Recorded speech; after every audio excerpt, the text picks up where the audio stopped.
الحمدللہ رب العالمین، الصلاۃ والسلام علی سید الانبیاء والمرسلین۔ محترم سامعین، خانقاہ بیت السالکین کی طرف سے السلام علیکم ورحمۃ اللہ۔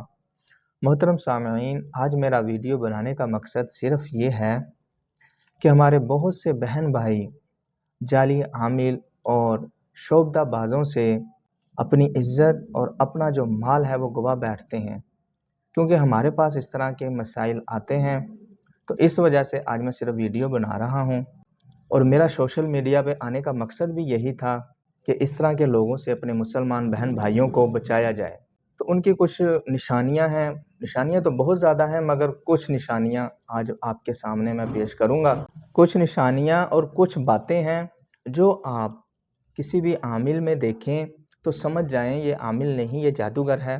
ان چیزوں کو آپ نے مد نظر رکھنا ہے اور پھر آپ نے اس سے بچنا ہے۔ نمبر 1، کوئی ایسا عامل اگر متفرق حروف لکھتا ہو اور یوں ظاہر کرتا ہو کہ یہ قرآن پاک کی آیتیں ہیں، عمودی یا افقی طور پر پڑھا جائے تو وہ کسی شیطان کا نام نکلتا ہو، اگر اس طرح کی آپ چیز دیکھیں تو اس سے فوری بچ جائیں۔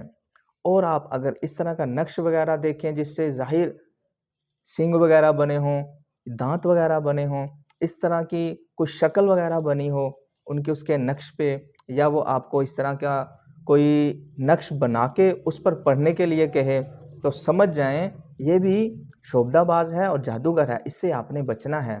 اور خواتین سے علیحدہ میں ملاقات کرنا، اس طرح کے جو عامل ہیں تو وہ ان سے تو بالکل ہی دور رہیں۔ یہ کیا مقصد ہوتا ہے خواتین سے علیحدہ میں بات کرنا؟ ہم نے قرآنی علاج کرنا ہے، روحانی علاج کرنا ہے، تو قرآن پاک میں ایسی کوئی بات نہیں جو چھپ کر کی جائے، سب کے سامنے واضح کی جاتی ہے۔ تو اس چیز کا بھی آپ نے خیال رکھنا ہے۔ اور دوران علاج کوئی چیز پڑھنے کو کہنا اور اس کے الفاظ جو ہیں وہ اس طرح کے عجیب طریقے کے ہوں یا سرگوشیوں میں ان کا مطلب معلوم نہ ہو، نہ پتہ چل رہا ہو، نہ قرآن سے ثابت ہو، نہ حدیث سے ثابت ہو، اس طرح کے الفاظ بولنا منتر وغیرہ جیسے ہوتے ہیں، تو اس طرح کے الفاظ بولنے کا اگر کوئی آپ سے کہے تو اس سے بھی آپ فوری بچ جائیں۔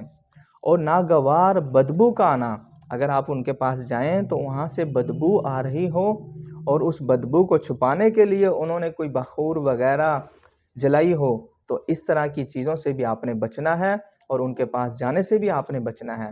اور ایسی تحریر جو غیر واضح اور ناقابل فہم ہو، اس طرح کی تحریریں ہوں جو لکھتے ہیں شیطانی الفاظ کی ہوتی ہیں، خون وغیرہ سے لکھنے کا بولنا، آپ سے وہ کہیں کہ فلاں چیز کا خون لے کر آؤ، فلاں چیز کا خون لے کر آؤ، جیسے الو کا مانگ لیتے ہیں اور یہ چمگادر وغیرہ کا کہتے ہیں، اس بہانے سے وہ پیسے وغیرہ بٹورتے ہیں، تو یہ سراسر نجائز ہے۔ اس طرح کے عاملوں سے آپ نے بچنا ہے، اور اس طرح کی عبارتیں بولنا، محبت کا حصول آپ کے رزق میں ہم جو کریں گے اس میں رزق آپ کا بڑھ جائے گا، یہ جو چیزیں ہیں قرآن پاک پڑھنے سے ہوتا ہے، انشاءاللہ برکت ہو جاتی ہے رزق میں، کاروبار میں، رزق میں، قرآن پاک سے ثابت ہے، قرآن پاک کی آیتیں مبارکہ ہیں، قرآن پاک خود برکت ہی برکت ہے۔ اور اس کے علاوہ اگر کوئی اور الفاظ بولتا ہے تو اس سے بھی آپ بچیں۔ اور محترم سامعین، خواتین کو مخصوص ایام میں بلانے کا کہنا کہ آپ اس وقت ہم سے ملیں تو پھر ہم آپ کا علاج کریں گے، تو اس طرح کے بھی عامل اور شعبدہ باز سے آپ نے بچنا ہے۔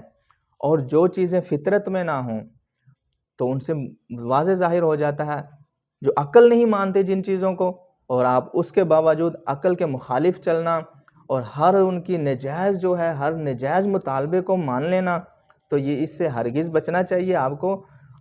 اپنا کام کروانے کے لیے کچھ ہمارے مسلمان بھائی ایسے ہوتے ہیں، ایسے جذباتی ہو جاتے ہیں، اپنا کام کروانے کے لیے ہر طرح کا مطالبہ ماننے کے لیے تیار ہو جاتے ہیں، تو یہ شیطانی حرکات ہیں، ان سے آپ بچیں۔ اپنا کام کروانے کے لیے اس حد تک نہ جائیں کہ کسی کا ہر مطالبہ ماننے کے لیے تیار ہو جائیں۔ تو محترم سامعین، ان چیزوں سے آپ نے بچنا ہے۔ انشاءاللہ تعالی میرا ویڈیو بنانے کا صرف مقصد یہی ہے کہ ہم اپنے مسلمان بہن بھائیوں کو بچائیں۔ ہمارے پاس اس طرح کے مسلمان آئے ہیں جو اپنی عزتوں کو اور اپنا جو مال کو گوا بیٹھے ہیں، ہمیں بہت افسوس ہوتا ہے۔ تو انشاءاللہ تعالی آپ ان چیزوں پر عمل کریں تو آپ کی بہت حفاظت ہوگی۔ اور انشاءاللہ تعالی جب جو میں نے آپ کو چیزیں بتائیں ہیں، آگے بھی میں کوشش کروں گا کہ آپ کو اسی طرح آگاہی لین دیتا رہوں، تو آپ انشاءاللہ تعالی کافی حد تک بچ جائیں گے۔ فی امان اللہ، السلام علیکم ورحمۃ اللہ۔